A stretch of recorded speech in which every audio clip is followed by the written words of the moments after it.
नमो भगवते वासुदेवाय। ओम नमो भगवते वासुदेवाय।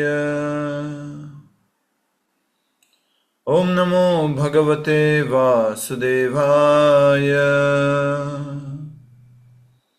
मुखं करोति वाचालं पंगुं लंघयते गिरिं यत्कृपातमहं वन्दे श्रीगुरुदीनतारिणं परमानन्दमाधवं श्रीचैतन्यमीश्वरम्। नारायणं नमस्कृत्यं नरं चैव नरोत्तमं दैवीं सरस्वतीं व्यासं ततो जयमुदीरयेत्।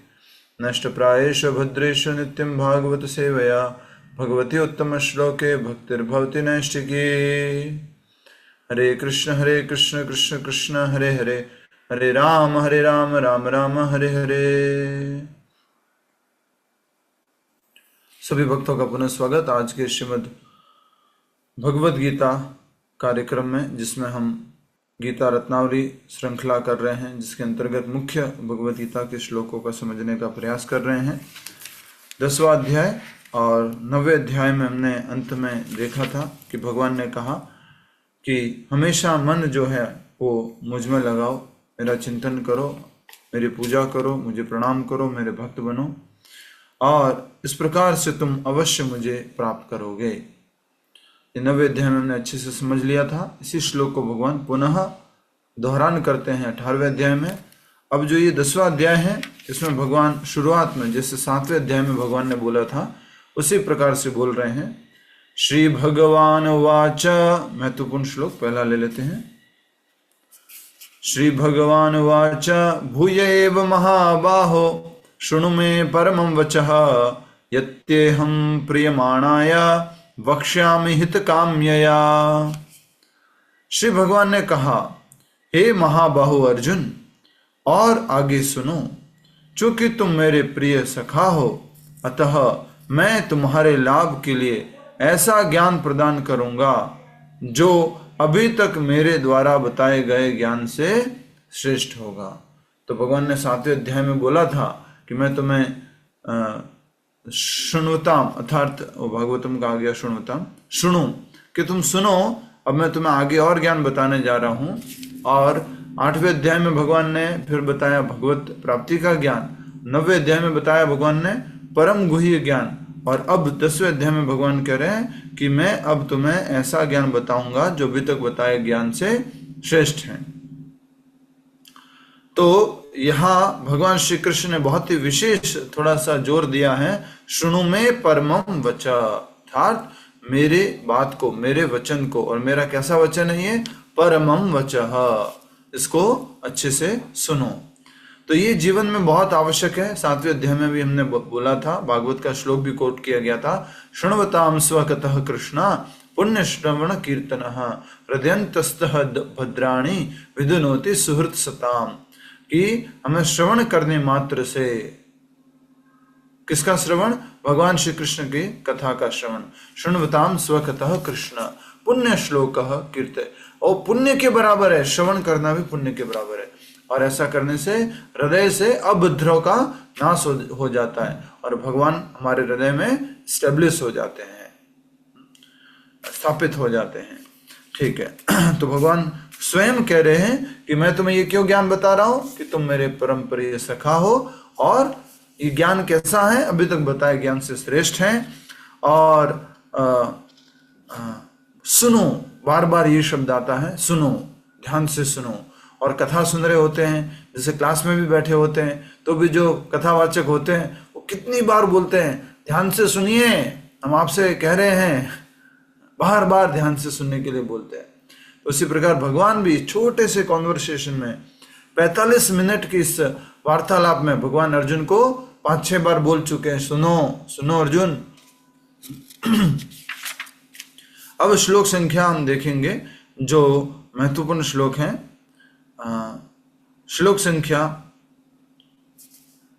ये 2 और 3 भी अच्छा है, लेकिन हम थोड़ा सा आगे बढ़ रहे हैं क्योंकि ये अध्याय बड़ा भी है, और जो महत्वपूर्ण श्लोक है उनकी तरफ सीधा आगे बढ़ेंगे।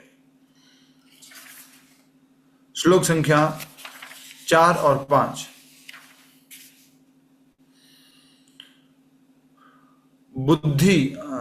बुद्धिर्ज्ञानम सम्मोहः क्षमा सत्यम दमः शमः सुखम दुःखम भवो भावो भयं चाभयम् एव च अहिंसा समता तुष्टिस्तपो दानं यशो यशः भवन्ति भावभूतानां मत्त एव पृथग्विदाः। भगवान कह रहे हैं कि बुद्धि, ज्ञान, संशय तथा मोह से मुक्ति, क्षमा भाव, सत्यता, इंद्रिय निग्रह, मन निग्रह, सुख तथा दुख, जन्म मृत्यु, भय अभय, अहिंसा, समता, तुष्टि, तप, दान, यश अपयश, जीवों के ये विविध गुण मेरे ही द्वारा उत्पन्न होते हैं। तो इसमें सकारात्मक गुण और नकारात्मक गुण दोनों ही है इसमें। तो भगवान कह रहे जितना भी जो भी कुछ है, अच्छे गुण या बुरे गुण जो भी है, भगवान ने साफ साफ कहा जीवों के ये विविध गुण मेरे द्वारा ही उत्पन्न होते हैं। बहुत ही महत्वपूर्ण भगवान श्री कृष्ण यहाँ पर बात बता रहे हैं। कभी कई बार हम सोचते हैं कि अगर नकारात्मक गुण हैं तो भगवान से नहीं आते हैं। नहीं, नकारात्मक गुण हो या सकारात्मक गुण हो, सबका केंद्र, सबका आगार, सबका सोर्स भगवान श्री कृष्ण है। ठीक है। जीवों के अच्छे या बुरे गुण, प्रभुपाद जी तात्पर्य में लिख रहे हैं, जीवों के अच्छे या बुरे गुण कृष्ण द्वारा उत्पन्न है और यहाँ पर उनका वर्णन किया गया है। तो डिटेल में नहीं जा रहे हम इन गुणों के, लेकिन मुख्य रूप से आप समझ सकते हैं कि बुद्धि, ज्ञान, संशय तथा मोह से मुक्ति, क्षमा भाव, सत्यता, इंद्रिय निग्रह, मन निग्रह, सुख तथा दुख, जन्म मृत्यु, भय अभय, अहिंसा, क्षमता, तुष्टि, तप, दान, यश तथा अपयश, ये सब भगवान से आने वाले गुण हैं। तो अब हम आगे देखेंगे कि ये सब कुछ भी अगर भगवान से आया है तो इस जगत में इन सब गुणों को रखने वाले या इन गुणों से भी अधिक जो शक्तियां रखने वाले वो भगवान का रिप्रेजेंटेशन करते हैं। क्या वो भगवान का प्रतिनिधित्व करते हैं? तो भगवान बताएंगे आगे कि यस, बहुत सारी विभूतियां हैं मेरी, और मैं वो जो विभूतियां बताऊंगा वो इस भौतिक जगत की बताऊंगा। भगवान कहाँ की विभूति बताने वाले हैं? भौतिक जगत की, आध्यात्मिक जगत की नहीं। भौतिक जगत में कौन मुझे रिप्रेजेंट करता है, कौन मेरा प्रतिनिधित्व करता है, किसको देख के मेरी याद आ सकती है, वो जो है भगवान श्री कृष्ण बताएंगे आगे। अगला महत्वपूर्ण श्लोक, इसका तात्पर्य बहुत अच्छा है, आप समय निकाल कर अवश्य पढ़ें। ये आपको ध्यान देना चाहिए, इसका तात्पर्य बहुत अच्छा है। और नोट कर लीजिएगा, गीता रत्नावली का ये श्लोक हो गया पहला और चौथा पांचवा। ठीक है, नेक्स्ट।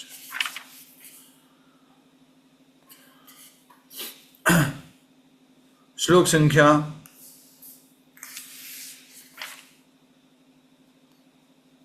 8 पे जाना है अब सीधा का सीधा ही, लेकिन उससे पहले जस्ट बैकग्राउंड के रूप में हम 7वां श्लोक देख लेते हैं। जो मेरे इस ऐश्वर्य तथा योग से पूर्णतः आश्वस्त हैं, वह मेरी अनन्य भक्ति में तत्पर होता है, इसमें तनिक भी संदेह नहीं है। जिनको मेरे ऐश्वर्य मालूम पड़ गए तो वो क्या करेगा? भगवान की भक्ति में लग जाएगा। इसके लिए हमने उदाहरण दिया था। क्या उदाहरण दिया था? कि अगर किसी के सामने भोजन आ गया बढ़िया से अच्छा और भोग लगा हुआ है, प्रसादम आ गया है, तो अब क्या करेंगे? आह, बहुत सुंदर सुगंध आ रही है, आह, देखने में और अति प्रिय लग रहा है, अच्छा लग रहा है, वाह वाह वाह, ठीक है अब लेके जाइए, थैंक यू। ऐसा होगा? क्या होगा? पहले देखेंगे और देखते ही तुरंत, सूंघते ही तुरंत पाएंगे।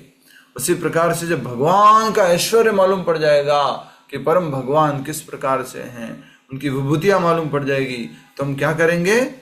उनकी सेवा करेंगे, उनकी पूजा करेंगे, या सीधा सीधा कहे तो उनकी भक्ति में लग जाएंगे। ठीक है।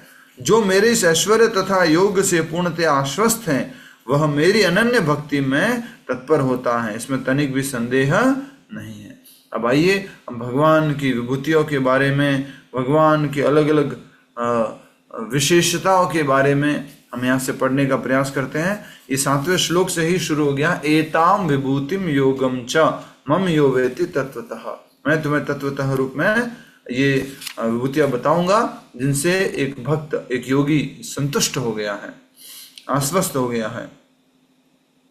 सो विकल्पेन योगेन युज्यते नात्र संशय, इसमें किसी भी प्रकार का संदेह नहीं है कि अगर उसको मालूम पड़ गया है मेरे योग और ऐश्वर्य के बारे में तो क्या करना शुरू कर देगा,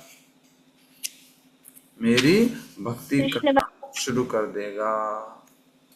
ठीक है, आइए तो अब हम भगवत गीता के इस 4 श्लोकी, चतुश्लोकी भगवत गीता को समझने का प्रयास करते हैं। इसी प्रकार से हमने श्रीमद् भागवत में समझा है चतुश्लोकी भागवतम, और शुरुआत में हम उसके श्लोक बोला करते थे। किसी को पहली लाइन याद है? पहली लाइन नमस्वे मागवे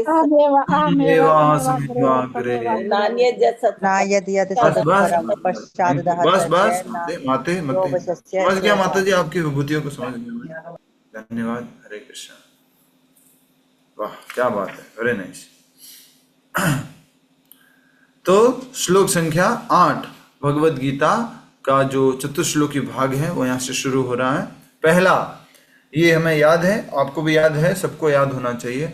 अहम सर्वस्य प्रभवो मत्तः सर्वं प्रवर्तते इति मत्वा भजन्ते माम बुधा भाव समन्विताः। भगवान कह रहे हैं कि अहम सर्वस्य प्रभवो, प्रभवो मतलब प्रकट होता है, सब कुछ आता है, उत्पत्ति होती है। मैं समस्त आध्यात्मिक तथा भौतिक जगतों का कारण हूं। भौतिक जगतों, आध्यात्मिक जगतों का कारण हूं। मेरे से ही भौतिक हो या आध्यात्मिक जगत हो, सब कुछ मेरे से आता है।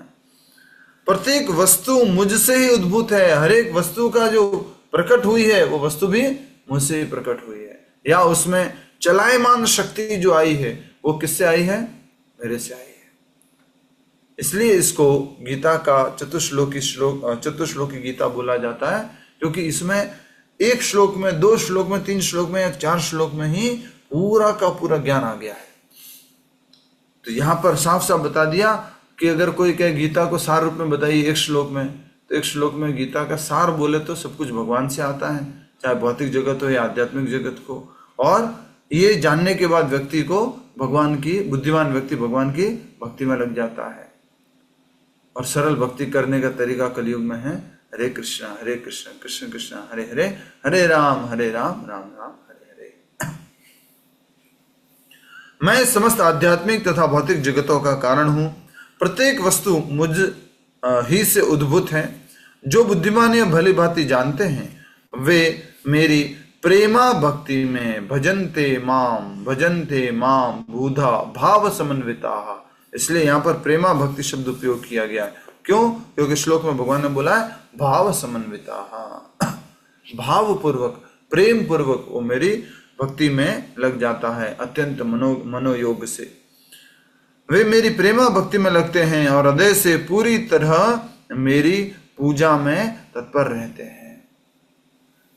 तो भगवान श्री कृष्ण जब अपने ऐश्वर्यों के बारे में बताएंगे, अपनी सारे अलग अलग प्रकार की विभूतियों के बारे में बताएंगे इस भौतिक जगत में, तो इन सबको जानने के बाद बुद्धिमान व्यक्ति जान गया कि सब कुछ भगवान से आता है, सब कुछ भगवान का रिप्रेजेंटेशन है, भगवान श्री कृष्ण का, तो वो भगवान की भक्ति में लग जाता है। पर कौन? बुद्धिमान व्यक्ति। ये याद रखिएगा, भागवतम में भी आया है कि बुद्धिमान व्यक्ति जो है नाम जप में लग जाता है। उसी प्रकार से बुद्धिमान व्यक्ति भगवान की प्रेमा भक्ति में लग जाता है और हृदय से पूरी तरह से मनोयोग से भगवान की पूजा, सेवा, अर्चना इन सब में लग जाता है। ठीक है, ये चतुश्लोकी भगवद गीता का पहला श्लोक महत्वपूर्ण। दूसरा इसी चतुश्लोकी भगवद गीता का श्लोक संख्या 9। ये तो भगवान ने बताया कि अपना ऐश्वर्य और मेरे ऐश्वर्य को जान करके कैसे एक बुद्धिमान व्यक्ति मेरी सेवा में, मेरी पूजा में लग जाता है। अब भगवान आगे बता रहे हैं कि लगने के बाद क्या होता है। तो मच्चित्ता मदगत प्राणा बोधयन्तः परस्परम कथयन्तश्च माम नित्यम तुष्यन्ति च रमन्ति च। मेरे शुद्ध भक्तों के विचार मुझ में वास करते हैं।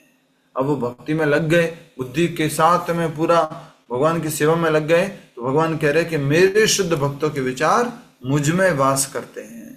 फिर उनके जीवन मेरी सेवा में अर्पित रहते हैं और वे एक दूसरे को ज्ञान प्रदान करते तथा मेरे विषय में बात करते हुए परम संतोष एवं आनंद का अनुभव करते हैं।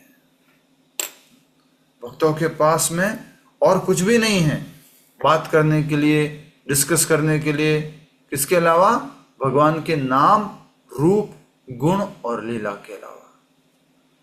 इनके अलावा भक्तों के पास कुछ भी नहीं है। तो कई बार ऐसा मन में आ सकता है कि फिर तो थोड़ा बोरिंग हो जाता होगा। बोरिंग नहीं होता है। यहाँ पर लिखते हैं कि बातें करते हुए, एक दूसरे को ज्ञान प्रदान करते हुए परम संतोष तथा आनंद का अनुभव करते हैं। बहुत आनंद आता है इस भगवत गीता की चर्चा करने में, भागवत की चर्चा करने में। भक्त बोर नहीं होते हैं। ये बात यहाँ पर स्वयं भगवान कह रहे हैं। मेरे शुद्ध भक्तों के विचार मुझ में वास करते हैं, उनके जीवन मेरी सेवा में अर्पित रहते हैं और वे एक दूसरे को ज्ञान प्रदान करते तथा मेरे विषय में बातें करते हुए परम संतोष का तथा आनंद का अनुभव करते हैं। तो अगर हम भगवान के विषय में चर्चा करेंगे तो हमें क्या प्राप्त होगा? परम संतोष, संतुष्टि, आनंद प्राप्त होगा। ये भगवान स्वयं कह रहे हैं कि मेरे भक्त ऐसा करते हैं। इसका मतलब यहाँ पर थोड़ा सा बुद्धि लगाते हुए समझेंगे कि भगवान एक्सपेक्ट करते हैं कि एक भक्त कैसा हो। भगवान एक्सपेक्ट कर रहे हैं कि एक भक्त कैसा हो, तो उसका उसके विचार मुझ में वास करते हैं। वो अपने जीवन को मेरी सेवा में लगा चुका है और वह एक दूसरे से बातें करते हुए या मेरे विषय में चिंतन करते हुए, ज्ञान प्राप्त करते हुए, प्रदान करते हुए क्या करते हैं? आनंद और संतोष का अनुभव करते हैं। तो हमें आपस में अगर ज्ञान एक दूसरे को देना है तो क्या ज्ञान देना है? नाम, रूप, गुण, लीला, भगवत भक्ति का ज्ञान देना है। संतोष प्राप्त होगा और बातें करनी है तो भी भगवत चर्चा करनी है। इसलिए प्रभुपाद जी ने कहा है कि कृष्ण के संबंधित बातें अगर नहीं करोगे तो उसको क्या बोलते हैं? उसको बोलते हैं प्रजल्पा। तो हमें क्या करना है? भक्ति की बातें करनी है, कृष्ण से संबंधित बातें करनी है। लेकिन अभी हम शुद्ध भक्त नहीं हुए हैं। ऐसा नहीं कि हम शुद्ध भक्तों से तुलना करने लग जाए। देखो ये भी प्रजल्पा कर रहा है, ये भी प्रजल्पा कर रहा है, ये भी प्रजल्पा कर रहा है, मंदिर में बैठ के प्रजल्पा कर रहा है ये तो। अभी हमें तुलना करने की आवश्यकता नहीं है। अभी हम सब लोग उस मार्ग के पथिक हैं, उस मार्ग के गामी हैं जो भगवत भक्ति की तरफ, शुद्ध भक्ति की तरफ हमें लेके जाता है। ऐसा नहीं है कि हम शुद्ध भक्त बन गए हैं या शुद्ध भक्तों से तुलना कर ली है या हमने एक्सपेक्ट कर लिया है। एक्सपेक्ट भी करते हैं कि अच्छा ओ मंदिर में रहते हैं, अच्छा फुल टाइम डिवोटी है, ओ प्योर डिवोटी होंगे, अच्छा प्योर डिवोटी होंगे। नहीं, आवश्यक नहीं है कि मंदिर में रहने मात्र से कोई प्योर डिवोटी हो जाए या शुद्ध भक्त हो जाए या वस्त्र बदलने मात्र से कोई प्योर डिवोटी हो जाए। वो प्योर डिवोटी तो कब होगा? जब 24 आवर कृष्ण कथा में रहेगा, कृष्ण चिंतन में रहेगा, कृष्ण नाम जप में रहेगा, कृष्ण के कार्य को प्रचार करने में रहेगा, वो शुद्ध भक्त कहलाता है। अब हम आगे की चर्चा में बढ़ते हैं। गीता जो चतुश्लोकी भगवत गीता है उसमें श्लोक संख्या 10।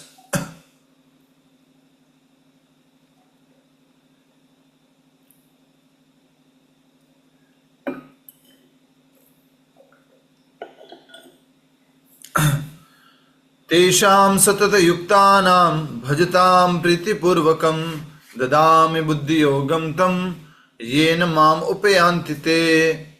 भगवान कह रहे हैं कि जो प्रेम पूर्वक मेरी सेवा करने में निरंतर लगे रहते हैं उन्हें मैं ज्ञान प्रदान करता हूं तथा जिसके द्वारा वे मुझ तक आ सके।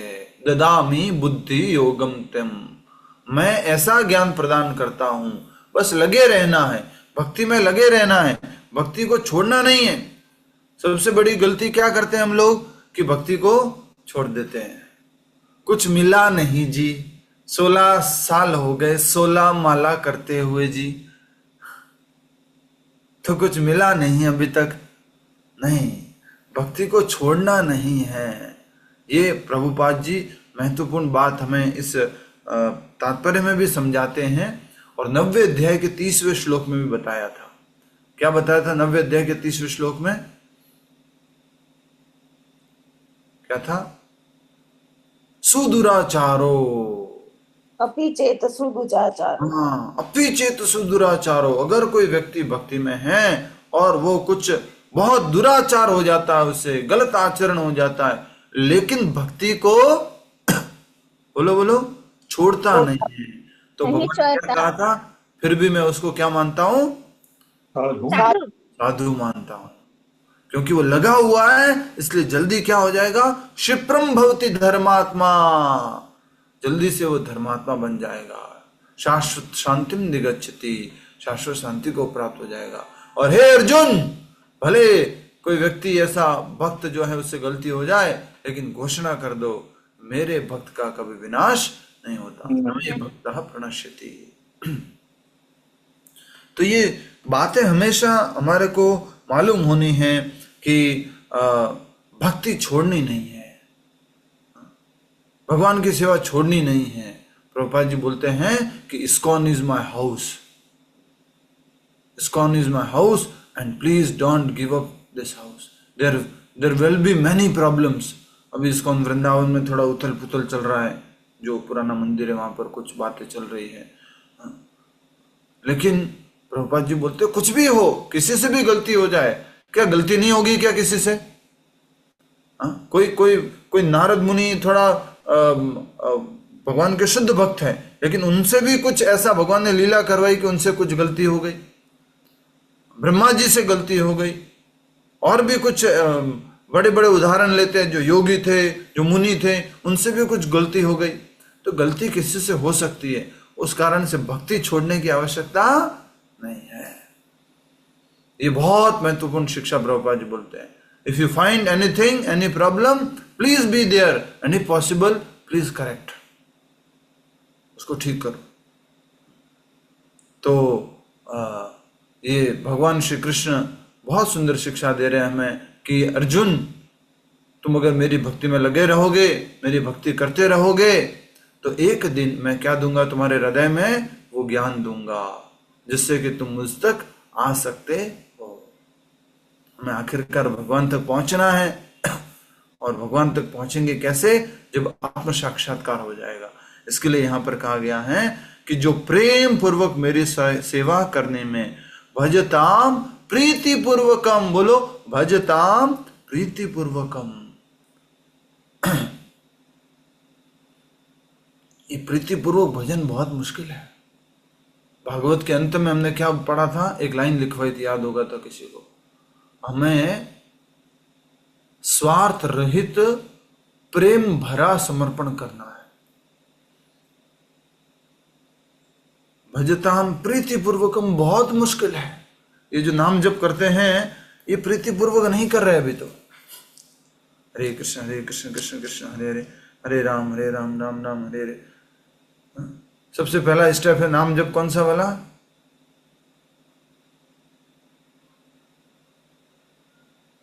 सुप्त पूर्वकम, अर्थात बैठे हैं बढ़िया से माला लेके, हरे कृष्ण कृष्ण कृष्ण हरे हरे, हरे राम राम राम हरे हरे, हरे कृष्ण हरे कृष्ण सुप्त पूर्वकम। सबसे होता है, सबसे, क्योंकि मन पूरा उस समय शांत हो जाता है, तुरंत जो है दूसरे विचारों में खोते हुए एकदम से निद्रा में चले जाते हैं। चलो सुप्त पूर्वकम तो नहीं करते प्रभु जी, हम तो चल चल के करते हैं। तो क्या करते हैं फिर? विचार हरे कृष्ण कृष्ण कृष्ण हरे हरे, हरे राम राम राम हरे हरे, हरे कृष्ण कृष्ण कृष्ण हरे हरे। और इतना बढ़िया ऐसा लग रहा है कि बढ़िया जब चल रहा है एकदम बढ़िया से, लेकिन मन में पूरा उसी स्पीड से विचार भी चल रहा है। जैसे अभी शाम को हमारा एक कीर्तन है 6 बजे, तुरंत बीच बीच में बैकग्राउंड में ये बार बार याद आ रहा है कि अच्छा 6 बजे कीर्तन के लिए पहुंचने के लिए कितने बजे निकलना है, अच्छा वो वृंदावन से जो कीर्तनी आने वाले थे निकल गए कि नहीं निकल गए, वो 40 बॉक्स प्रसाद के बन गए कि नहीं बन गए। विचार पूर्वक हम जब भी हो जाता है, लेकिन प्रीति पूर्वक, मधु पंडित प्रभु जी का स्पेशल इसके ऊपर एक विशेष कोट है, प्रीति पूर्वकम, प्रीति पूर्वक जब के। प्रभुपाद जी का एक कोट है, हाँ, प्रीति पूर्वकम जब क्या होता है। तो हमें प्रीति पूर्वक भक्ति में धीरे धीरे अपने आप को लगाने की कोशिश करना है। इसका ये भी मत सोचिए कि अभी तक प्रीति पूर्वक नहीं हुआ है तो मैं छोड़ देता हूं, ये बिल्कुल मत करना। तो भगवान ने क्या कहा कि जो मेरी प्रेम पूर्वक सेवा करने में निरंतर लगे रहते हैं, सतत युक्ता नाम। अच्छा, 90वें अध्याय में एक और श्लोक पढ़ा था जिसमें बोला था कि 24 आवर्स भक्ति में लगे रहना। कौन सा था? सततम कीर्तयन्तो मां। श्लोक संख्या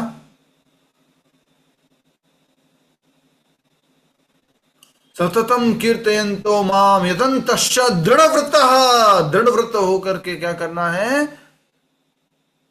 भगवान की भक्ति करनी है। कितना करना है? सतत करना है। वैसे यहां पर भी बोला है एशाम, इसलिए जो सतत युक्ता नाम भजताम प्रीति पूर्वकम, प्रीति पूर्वक जो भजन करता है। अभी हमारे भजन में प्रीति नहीं आई है, आप में से किसी की आई होगी तो मुझे मालूम नहीं, बट इन जनरल प्रीति अभी मुश्किल है।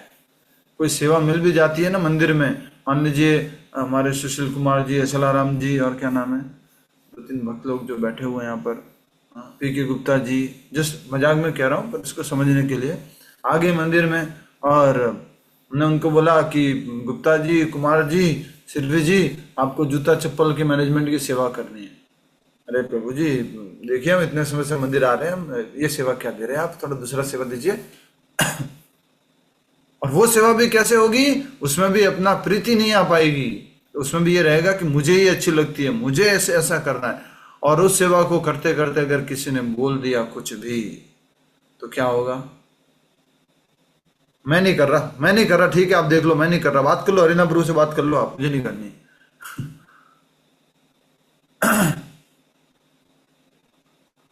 तो अभी प्रीति नहीं है, हमें प्रीति लानी है, ये हमारा उद्देश्य है। मैं बार बार इस शब्द पे, श्लोक पे थोड़ा सा जोर दे रहा हूं, क्योंकि पिछले श्लोक में भी भगवान ने जो श्लोक था उसमें भी 8वें श्लोक में भी बोला था भाव समन्विता।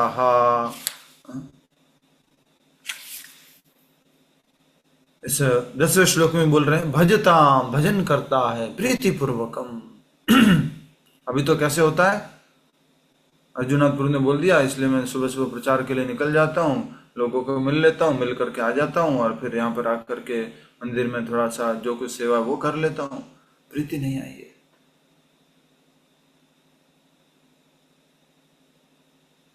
आप घर पे भी भगवान की जो पोशाक बदलते हो, अभिषेक करते हो, कुछ सेवा करते हो, ठीक है यार, 7 दिन में एक बार करना होता है, कर लेता हूँ, आज नहीं अब कल कर लूंगा, फटाफट कर लेता हूं। धीरे धीरे क्या लानी है? प्रीति। जानबूझ के धीरे धीरे थोड़ी कोशिश करनी है, और वो प्रीति जब आएगी साथ साथ में दूसरे अवगुण क्या होते जाएंगे? नष्ट होते जाएंगे। वो प्रीति तभी आ सकती है, ये बात सुन लीजिए अच्छे से, वो प्रीति तभी आ सकती है जब मैं अहम भाव कम हो जाएगा। मैं परफेक्ट हूं, मैं बढ़िया करता हूं, मैं गलत कर ही नहीं सकता इस दुनिया में, मैं, तो प्रीति नहीं आएगी। मैं रहेगा मतलब अहंकार रहेगा, और तब तक प्रीति आना मुश्किल है। फिर जब मैं धीरे धीरे कम होता जाएगा ना, तो हमारे अंदर ऑटोमेटिकली प्रीति आना शुरू हो जाएगी। हर एक जीव के प्रति सम्मान आना शुरू हो जाएगा, उनको महत्व देना हम शुरू कर लेंगे। भजताम प्रीति पूर्वकम, हरे कृष्ण महामंत्र जप में रुचि आने लग जाएगी। जब भी फ्री होंगे, कुछ भी होंगे, अंगूठा तो मोबाइल पे भी घुमा सकता हूँ, क्यों टाइम खराब करता हूँ, माला के ऊपर घुमा लेता हूँ।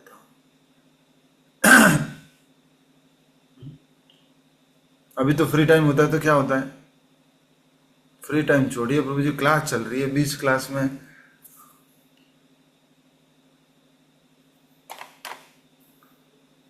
भजताम प्रीतिपूर्वकम।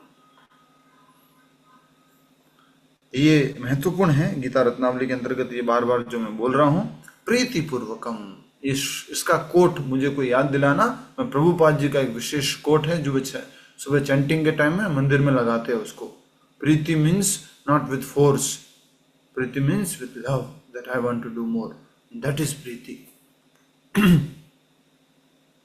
ठीक है, तो भगवान क्या करते हैं, जो प्रेम पूर्वक प्रीति पूर्वक भगवान की सेवा करने में लगे रहते हैं, निरंतर लगे रहते हैं, सततम कीर्तन तो या तेषाम सतत युक्ता नाम, तो भगवान क्या देते हैं उनको, ददामी, देता हूं, बुद्धि योगम, बुद्धि देता हूं।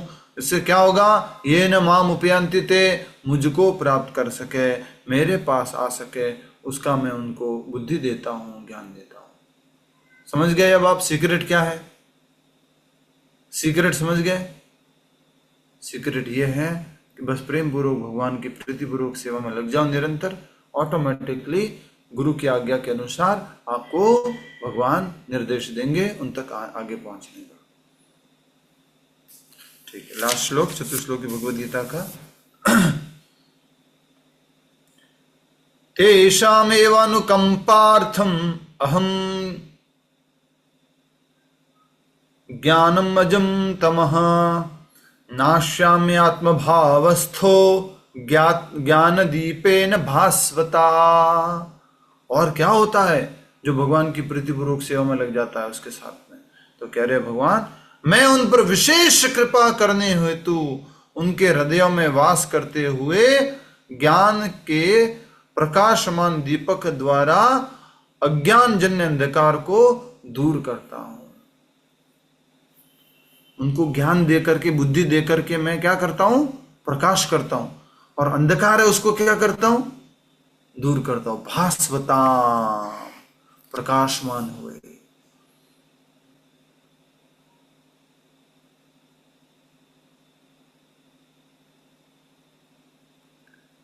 भगवान के लिए हम कार्तिक में दीपोत्सव में दीप दान करते हैं, दीपक, दिया, पर वो दीपक कैसे देना है भगवान को, हृदय से देना है, प्रेम पूर्वक देना है, प्रीति पूर्वक देना है। यशोदा मैया बार बार बोलते हैं भगवान को कोई, मतलब यशोदा मैया के बारे में बताया जाता है कि भगवान कोई भी जो है, भगवान को कोई भी पकड़ नहीं सकता है, भगवान को कोई भी बांध नहीं सकता है। इसलिए दामोदर की कथा सुनते हुए ये शब्द आता है कि यशोदा मैया ने भगवान को, यशोदा मैया ने भगवान को अपनी प्रीति की रस्सी से बांधा, प्रेम की रस्सी से बांधा, प्रेम पूर्वक भगवान पकड़ में आए, और कोई तरीका नहीं है।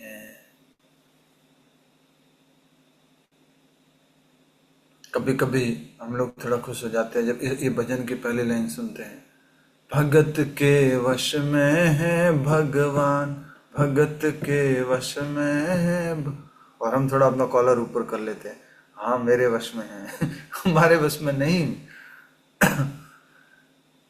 शुद्ध भक्तों के वश में है।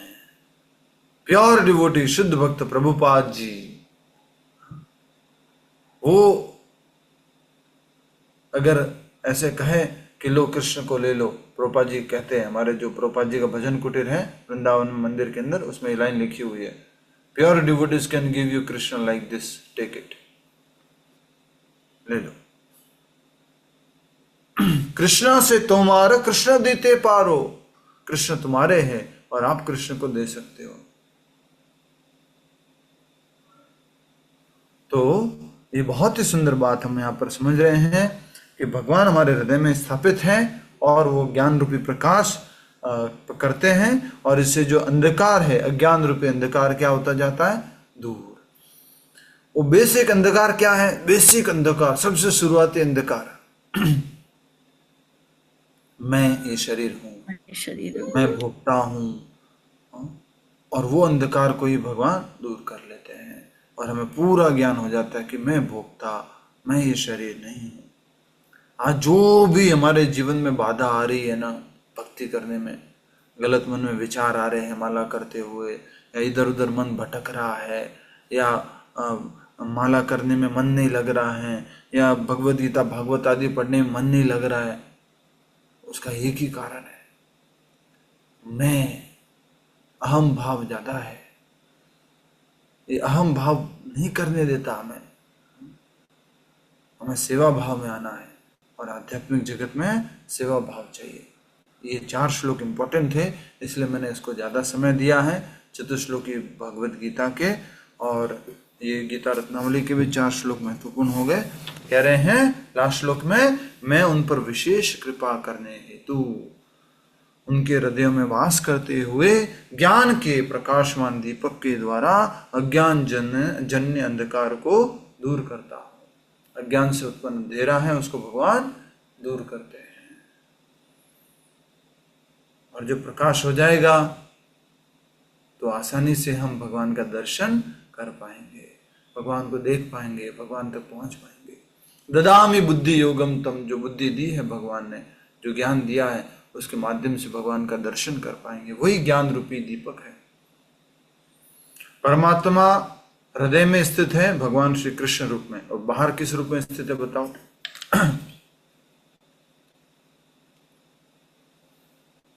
नाम रूप ब्रह्म निराकार रूप में, निराकार रूप में, विग्रह रूप में, बताओ?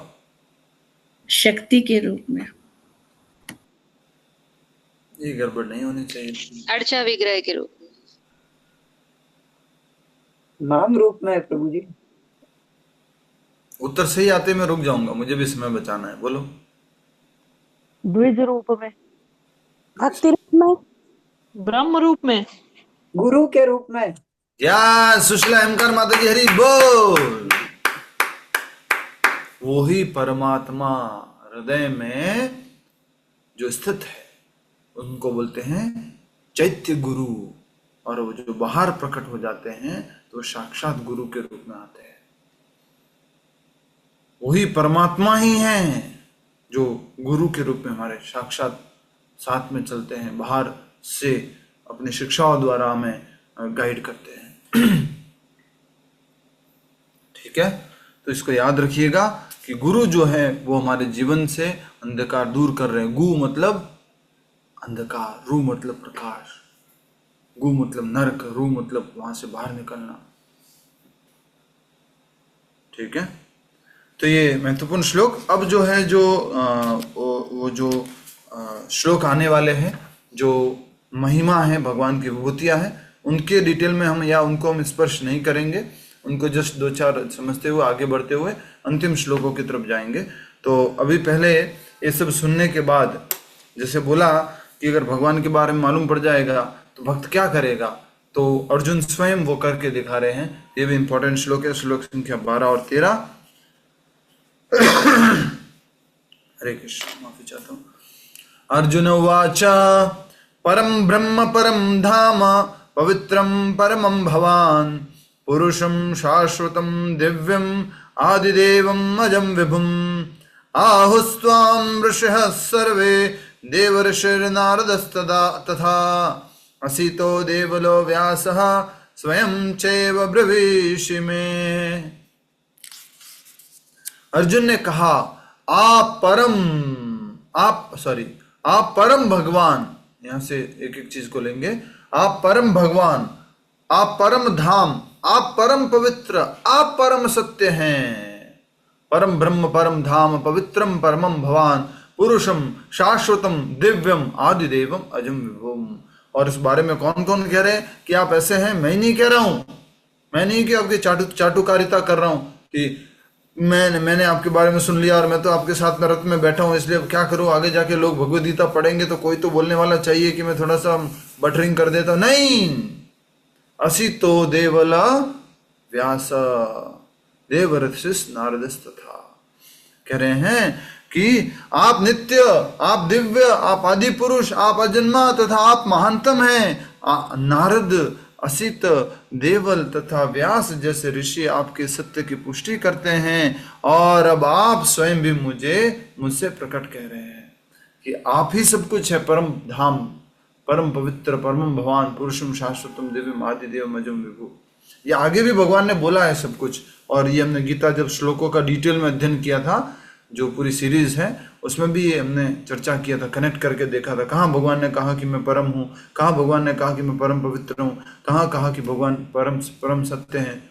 जो अर्जुन कह रहे वो भगवान भी स्वयं बोल चुके हैं। तो अर्जुन कह रहे हैं कि मैं जो कह रहा हूं, देवल जी कह रहे हैं, असित, नारद मुनि आदि जो कह रहे हैं, वेद व्यास जी जो कह रहे हैं, वो आपने भी अभी कह दिया कि क्या, कि आप परम भगवान हैं, आप परम धाम हैं, आप परम पवित्र हैं, आप परम सत्य हैं, आप परम नित्य हैं, आप परम दिव्य हैं, आप परम आदि पुरुष हैं, आप परम अजन्मा हैं, आप परम महानतम हैं, आप ही सब कुछ है।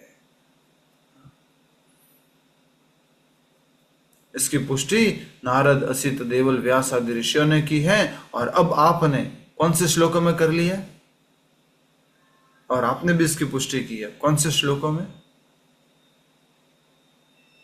10.12-13। माते हरे कृष्णा। माता जी 12 और 13 तो अर्जुन ने बोला है ना, तो आपने पुष्टि कैसे की है बताओ। पीके गुप्ता जी बताएंगे, उनको मालूम है। चतुर्श्लोकी भागवत, ये भगवत गीता, चतुर्श्लोकी भगवत गीता में 8, 9, 10 और 11 में आपने पुष्टि की है ना कि आपसे सब कुछ आता है, आपकी जो प्रेमा भक्ति में लगा रहता है उसको आप दिव्य ज्ञान हृदय में देते हैं, जिससे कि वो आपके पास आ सके। आपस में वो आपके विषय में चिंतन करते रहते हैं, उसमें संतुष्टि और आनंद का अनुभव करते हैं, और आप उनके हृदय में स्थापित हो जाते हैं। अंधकार रूपी, अज्ञान रूपी अंधकार को दूर करते हैं, और ज्ञान रूपी दीपक के द्वारा आप स्थापित रहते हैं। आपने भी बोल दिया, और इसी बात को पहले किसने बोला था? असित, देवल, व्यास, नारद मुनि आदि ने बोला था कि आप परम ब्रह्म है, परम धाम है, पवित्रम है, पुरुषम शाश्वतम दिव्यम आदि देवम अजम विभु है। तो आपने भी इस बात को कंफर्म कर दिया है। ठीक है, तो ये अर्जुन ने बोला है और कंफर्म हो गया। प्रभुपाद जी लिखते हैं कि ऐसा नहीं है कि अर्जुन क्या कर रहा है, चाटुकारिता, ये तो अच्छा भगवान का भक्त है, भगवान का साथ में रह रहा है इसलिए चापलूसी कर रहा है। नहीं, ठीक है। आगे हम बढ़ते हैं, अगला महत्वपूर्ण श्लोक।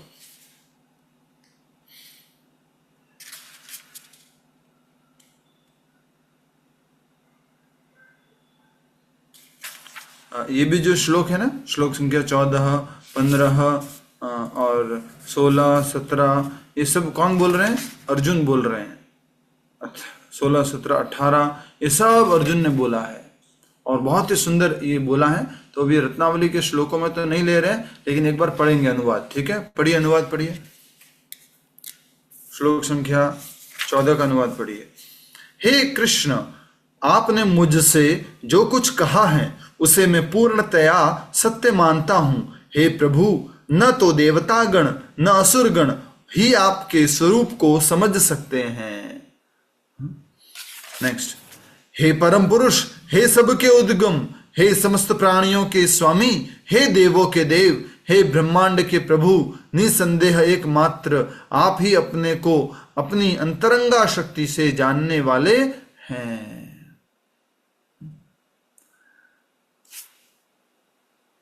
अब जो है अर्जुन भगवान श्री कृष्ण से निवेदन करता है।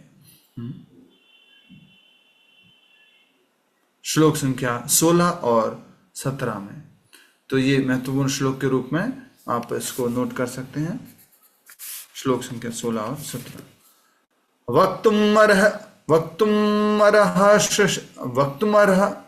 वक्तुम अर्हष्येण दिव्या हाय आत्मविभूतयः याभिर्विभूतिर्भिर्लोकान् इमां स्वं व्याप्य तिष्ठसि।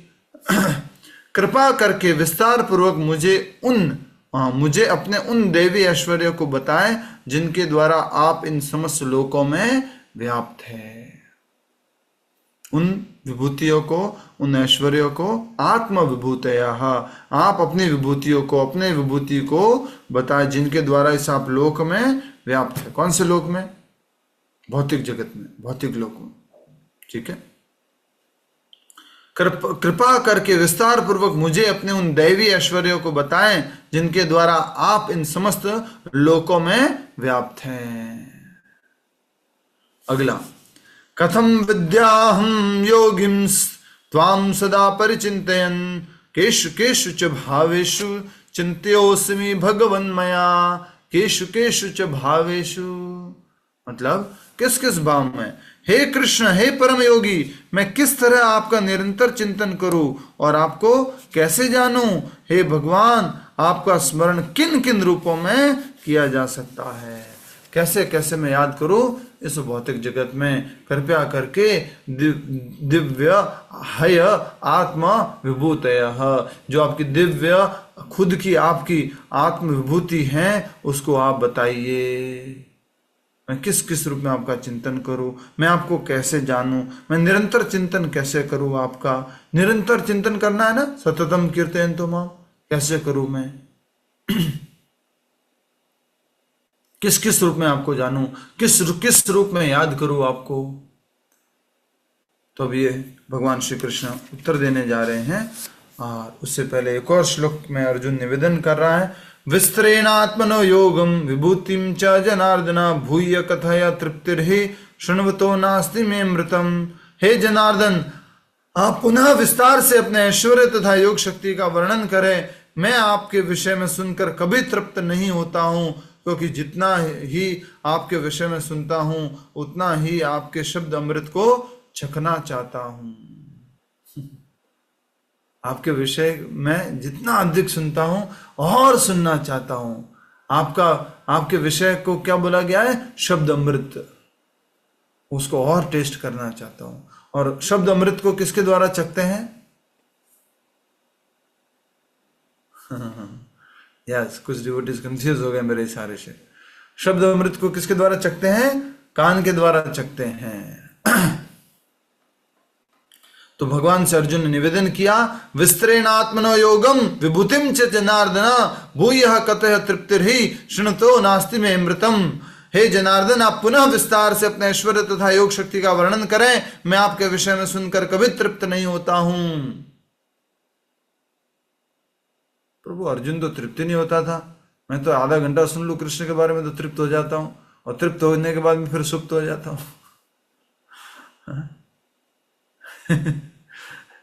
अर्जुन तृप्ति नहीं हो रहा है यार। जो शुद्ध भक्त होते हैं उनको तृप्ति नहीं होती है, इसलिए उनको कभी नींद भी नहीं आती है।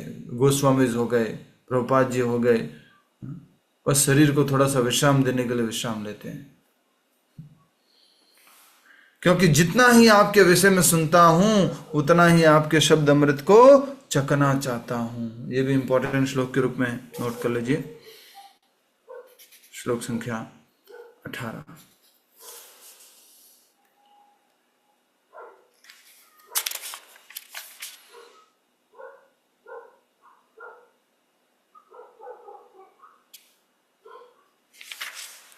श्लोक संख्या 19 और 20 एक साथ लेते हैं। श्री भगवान वाच हंतते कथयिष्यामि दिव्या आत्म विभूतया प्राधान्यतः कुरुश्रेष्ठ नास्त्यन्यतो विस्तरस्य में। भगवान कह रहे हैं, एक बार और अगले वाला, अहम आत्मा गुणाकेश सर्वभूताशय स्थितः अहम आदिश्च मध्यम च भूतानामंतम एव च। भगवान कह रहे हैं कि श्री भगवान ने कहा, हाँ, अब मैं तुमसे अपने मुख्य मुख्य वैभव युक्त रूपों का वर्णन करूंगा। अर्जुन ने क्या बोला? किस किस रूप में याद करूं, कैसे कैसे याद करूं, और कृपया करके अपने विभूतियों के बारे में बताइए, अपने ऐश्वर्य के बारे में बताइए। तो भगवान कह रहे हैं, प्राधान्यतः मुख्य मुख्य विभूतियों के बारे में बताऊंगा, सारी विभूतियां नहीं बताऊंगा। सारी विभूति बताएंगे तो क्या होगा बोलो? कुरुक्षेत्र के युद्ध स्थल में क्या होगा ये बताओ।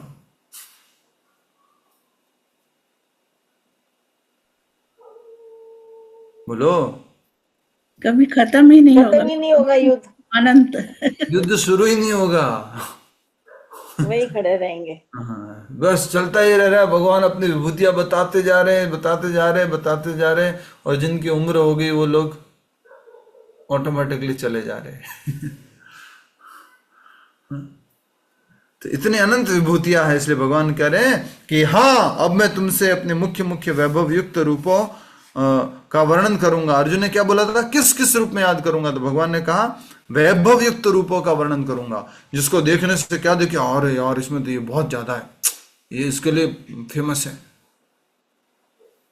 तो वो जो फेमस है, वो जो उसके अंदर वो अधिक गुण जो पाया जाता है, वो भगवान का गुण है, मैं उसका वर्णन करूंगा। क्योंकि हे अर्जुन, मेरा ऐश्वर्य कितना है, कितना है, अनंत, असीम है, इन्फिनाइट। असीम लिखा हुआ है। यस। अब देखिए अगला अनुवाद क्या है। हे अर्जुन, मैं समस्त जीवों के हृदयों में स्थित परमात्मा हूं।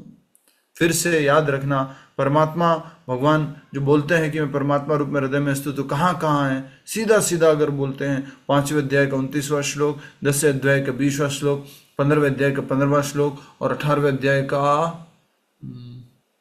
कौन सा है, ईश्वर सर्वभूतानां हृदयेश अर्जुन तिष्ठति। कौन सा श्लोक है? 18वें अध्याय का, ईश्वर सर्वभूतानां हृदयेश अर्जुन तिष्ठति। ईश्वर सर्वभूतानां हृदयेश अर्जुन तिष्ठति। कौन सा श्लोक है?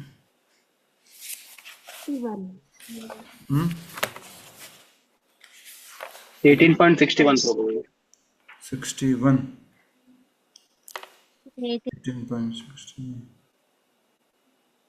यस, 61वां श्लोक, ईश्वर सर्वभूतानां हृदयेश अर्जुन तिष्ठति।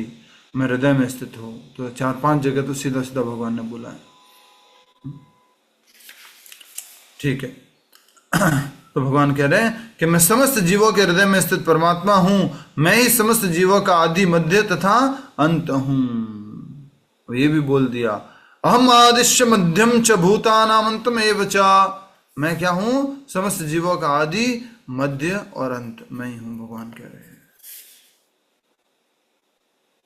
मैं इस सृष्टि का आदि, मध्य और अंत हूं। ये भी भगवान ने बोला था। कहां बोला था? बोलो जल्दी से। अभी 7वें अध्याय में, 8वें अध्याय में, 9वें अध्याय में कहां पढ़ा था?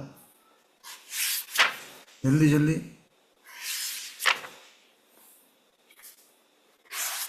बताओ।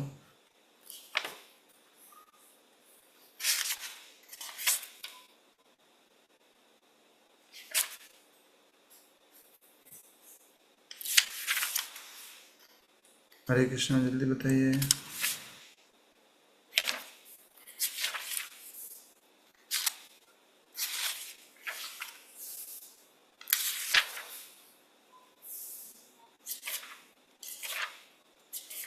जल्दी। कहाँ बोला था भगवान ने?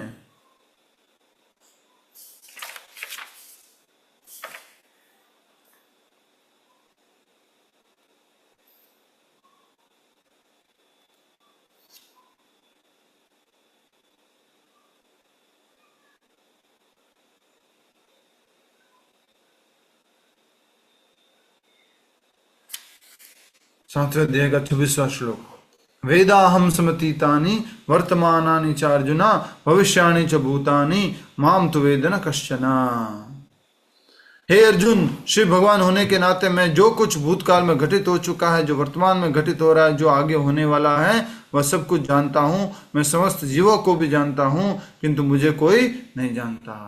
और आज के श्लोक में क्या बोला है? समस्त जीवों का आदि, मध्य और अंत मैं हूं। समस्त जीवों के बारे में, भूतकाल, भविष्यकाल, वर्तमान काल के बारे में मैं जानता हूं।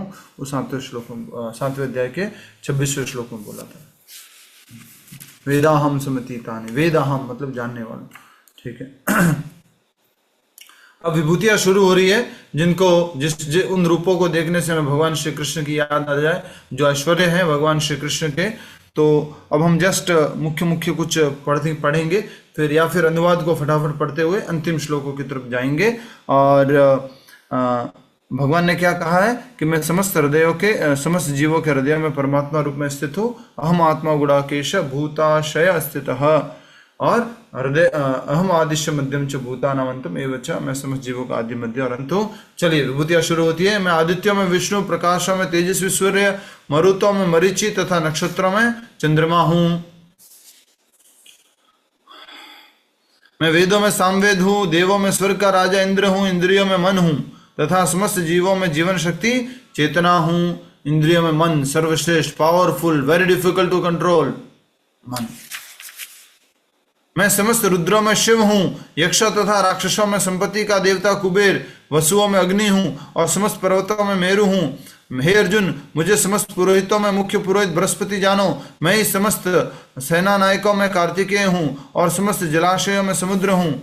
और मैं महर्षियों में भृगु हूँ, वाणी में दिव्य ओंकार हूँ, समस्त यज्ञों में पवित्र नाम का कीर्तन जप तथा समस्त अचलों में हिमालय हूँ। मैं समस्त वृक्षों में अश्वत्थ वृक्ष हूँ और देव ऋषियों में नारद हूँ। मैं गंधर्वों में चित्ररथ हूँ तथा सिद्ध पुरुषों में कपिल मुनि हूँ।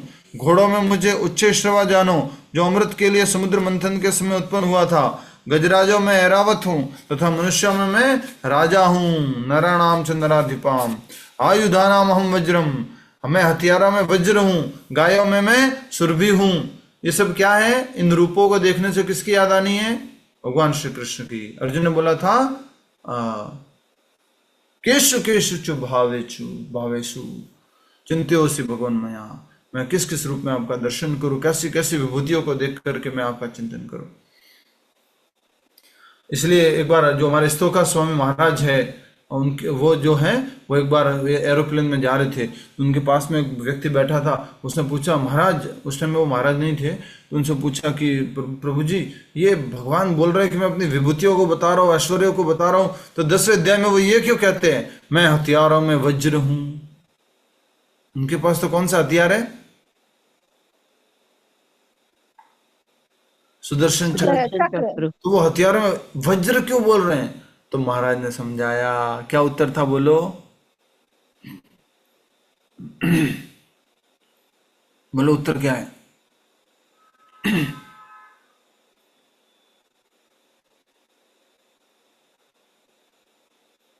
उत्तर ये था कि भगवान अपनी भौतिक जगत में विभूतियां बता रहे हैं, और सुदर्शन चक्र तो क्या है? आध्यात्मिक जगत की विभूति है भगवान।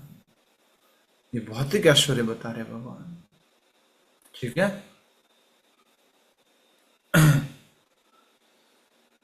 ठीक है। नेक्स्ट,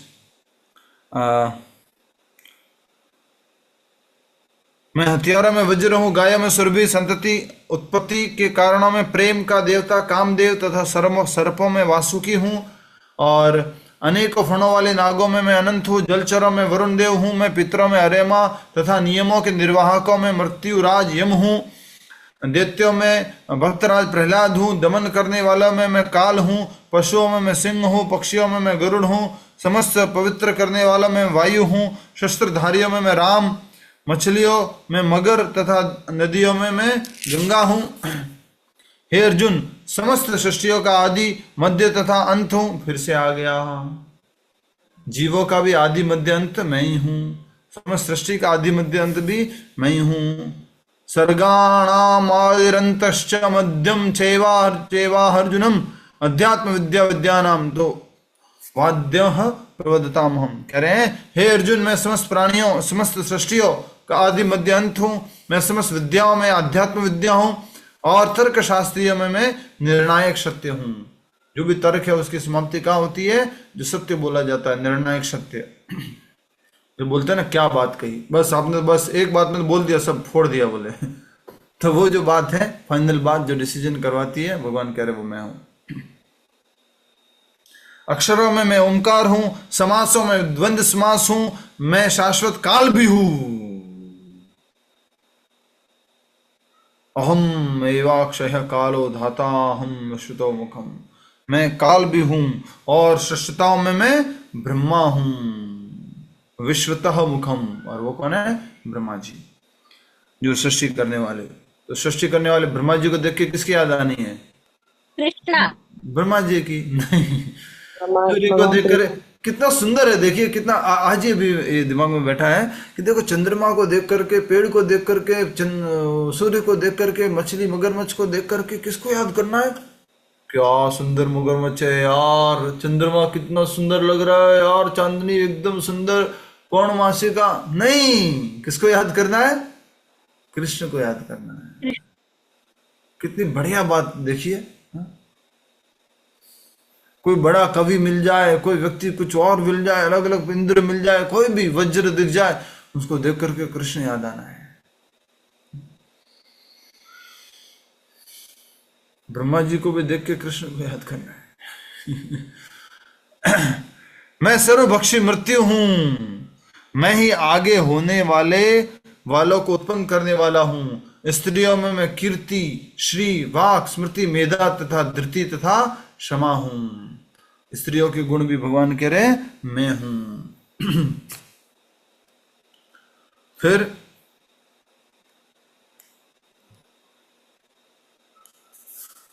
नेक्स्ट, मैं सामवेद के गीतों में व्रत साम तथा और चंदों में गायत्री हूं। समस्त महीनों में मार्गशीर्ष महीना हूं और समस्त ऋतुओं में फूल खिलाने वाली वसंत ऋतु हूं। मैं छलियों में जुआ हूं और तेजस्वियों में तेज हूं। मैं विजय हूं, साहस हूं और बलवानों का बल हूं। मैं वृषणिवंशियों में वासुदेव और पांडवों में अर्जुन हूं। मैं समस्त मुनियों में व्यास तथा महान विचारकों में उषणा हूं। उषणा अराजकता का दमन करने वाले समस्त साधनों में मैं दंड हूं और विजय, और जो विजय से के आकांक्षी हैं उनकी मैं नीति हूं। रहस्यों में मैं मौन हूं और बुद्धिमानों में मैं ज्ञान हूं। यही नहीं हे अर्जुन, मैं समस्त सृष्टि का जनक बीज हूं। यच्चापि सर्वभूतानां बीजम तद अहम अर्जुना। ये दूसरा श्लोक हो गया जिसमें भगवान कहते हैं कि बीज प्रदाता पिता मैं हूं। 14वें अध्याय में भी भगवान कहते हैं। ये श्लोक हमारे दिनेश जी को याद है। कौन सा है? 14वें अध्याय का 4था श्लोक, अहम बीज प्रदः पिता। और सेम यहाँ पर भगवान कह रहे हैं यच्चापि सर्वभूतानां बीजम तम तदम अहम अर्जुना, अर्थात यही नहीं हे अर्जुन, मैं समस्त सृष्टि का जनक बीज हूं। ऐसा चर तथा अचर कोई भी प्राणी नहीं जो मेरे बिना रह सके। सब भगवान पर निर्भर है। अब जो श्लोक आ गए वो लास्ट के श्लोक है। इसके माध्यम से हमारी आज की रत्नावली कार्यक्रम समाप्त होगा। ये जो तीनों श्लोक हैं 40, 41, 42, ये तीनों महत्वपूर्ण हैं, तो इसको अंडरलाइन कर सकते हैं।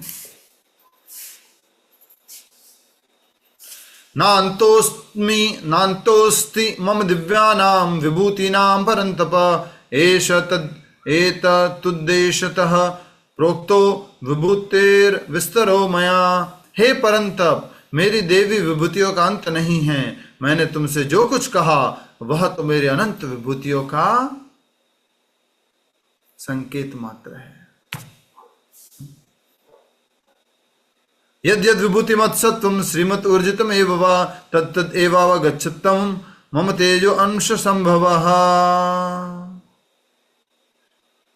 तुम जान लो कि सारा ऐश्वर्य, सौंदर्य तथा तेजस्वी सृष्टियां मेरे तेज के एक स्फुलिंग मात्र से उद्भूत है।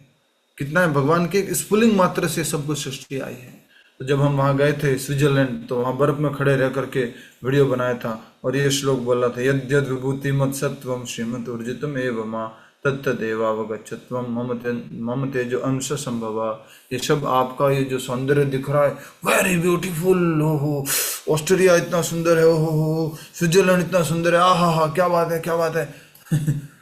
ये भगवान की सुंदरता का क्या है? मम तेजो अंश संभव। ये भगवान की विभूति का, सौंदर्य का एक अंश मात्र है। लास्ट, अथवा बहु नेतेन किं ज्ञातेन तवार्जुन विष्टभ्याहम इदं कृष्णम एकांशेन स्थितो जगत। हे किंतु हे अर्जुन, इस सारे विशद ज्ञान की क्या आवश्यकता क्या है? मैं तो अपने एक अंश मात्र से संपूर्ण ब्रह्मांड में व्याप्त होकर इसको धारण करता हूं। इस सारे विस्तृत ज्ञान की, इस विशाल ज्ञान की, इतना डिटेल में एक एक बात को जानने की क्या आवश्यकता है?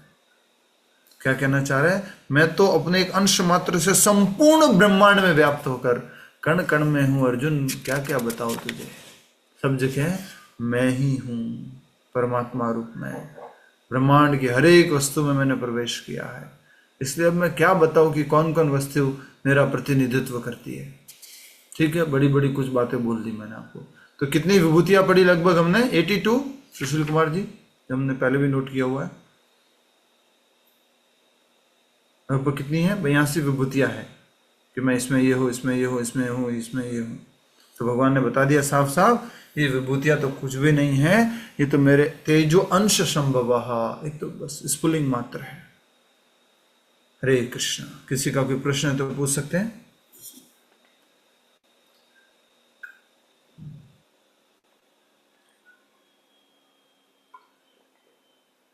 हरे कृष्ण प्रभु जी। हरे कृष्ण। प्रभु बोलिए। जी, ये जो रत्नावली आपने बोला है, मतलब और गीता रत्नावली, ये मतलब क्या? मेरे समझ में नहीं आया प्रभु जी। हर क्लास में समझाता हूँ, आज फिर से समझा रहा हूँ। गीता के प्रभु जी, रत्न मैंने अभी रूपी, आज ही ज्वाइन किया है। इसीलिए ऐसा होता है ना माता जी। तो समझ में तभी आता है जब शुरू से ज्वाइन करते हैं। जो रत्न रूपी जो श्लोक है भगवद गीता के, जो महत्वपूर्ण श्लोक है, उनको हम समझने का प्रयास कर रहे हैं। और ये रत्न रूपी श्लोक कहीं दिए हुए नहीं है, ये बस मेरे को जो समझ में आया वो मैंने बताया, किसी और प्रभु जी को समझ में आया उन्होंने कुछ बताया होगा। तो ये ऐसे कई परमानेंट इंपॉर्टेंट श्लोक हो सकता है, आपको कोई इंपॉर्टेंट श्लोक लगे वो आप उसको गीता रत्नावली का श्लोक बोल सकते हैं। ठीक है, हरे कृष्ण। यस, हरे कृष्ण प्रभु जी। यस माता जी। प्रभु जी, इसमें एक वो आया था कि द्वंद्व समास के लिए आया था, तो उसका क्या मतलब है? माता जी, अलग अलग प्रकार के समास होते हैं ना, समास। हाँ जी, वो हाँ जी, हाँ जी, व्याकरण में, हिंदी व्याकरण में समझते हैं हम। जी जी जी। तो वो एक उस द्वंद्व समास मतलब कि एक बात बोल करके दो मीनिंग निकल लेना है, ऐसा कुछ होता है। तो वो जो है वो मेरा रिप्रेजेंटेशन है। हाँ नहीं, वो तो दोहरे होते हैं। तो राम और कृष्ण में क्यों आया? इसलिए कि रामचंद्र जी थोड़े नरम स्वभाव के थे और कृष्ण उसमें थे। नहीं, वो तात्पर्य प्रभुपाद जी ने समझाया है माता जी। मैंने पढ़ा, उसमें नहीं समझ में आया। तो देखिए कौन सा श्लोक है? भरत साम, कौन सा श्लोक है प्रभु जी? ये रहा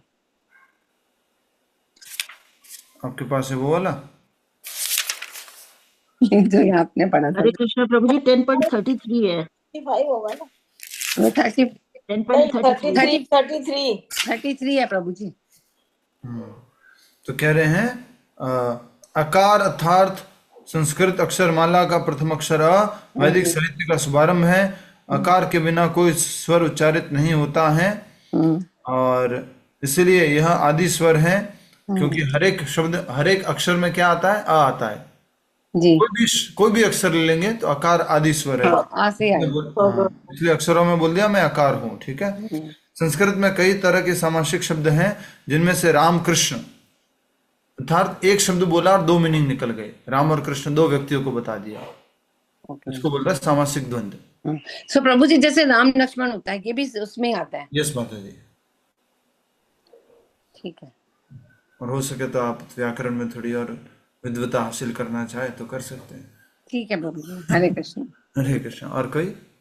सुशील प्रभु क्या कह रहे हैं आप? प्रभु, ये प्रभुपाद की जो बुक ट्रस्ट है उसमें ये गीता रत्नमाला करके बुक है। मतलब प्रभुपाद जी के नहीं है ये? नहीं, ये गौरव ने कंपाइल किया है। हाँ, दर्शन दास करके हैं। ये ऐसी बुक है गीता छोटी छोटी गीता रत्नमाला करके या रत्नावली करके उन्होंने कंपाइल की है। Yes, very good. तो आप बता सकते हो एक दिन पहले ही कि उसमें कौन कौन से श्लोक इम्पोर्टेंट है? नहीं, उसमें बहुत थोड़े हैं, हम लोग ज्यादा कवर कर रहे हैं। ठीक है, ठीक है।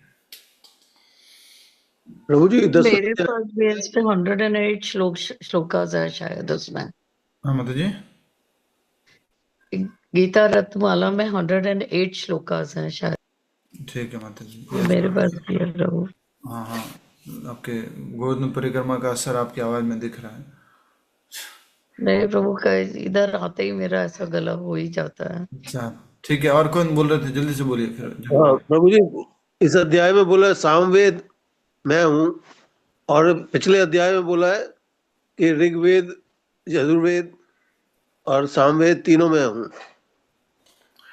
सब कुछ भगवान ही है, पर भगवान कह रहे हैं कि ये मेरा रिप्रेजेंटेशन करता है, ये मेरी विभूति है। सामवेद में क्यों? क्योंकि ज्यादा भगवान की लीलाओं क्या बोलेंगे उसको, स्तुतियां है सामवेद में, इसलिए भगवान कह रहे हैं कि ये मेरा रिप्रेजेंटेशन है। पिछले अध्याय में 3 बोले थे, अथर्ववेद नहीं बोला था, बाकी अथर्ववेद के था। हाँ, अथर्ववेद सबसे पहला वेद था। कौन सा था सबसे पहला वेद, या यजुर्वेद था? सबसे पहला वेद कौन सा था? यजुर्वेद पर सबसे पहला, अथर्ववेद सबसे लास्ट। यजुर्वेद, ठीक है ठीक है। यहीं पर समाप्त करते हैं। अपनी अपनी जप माला लीजिए, माला कीजिए। हमें 6 बजे कहीं संकीर्तन के लिए पहुंचना है, तो 5 बजे। धन्यवाद आप सभी का।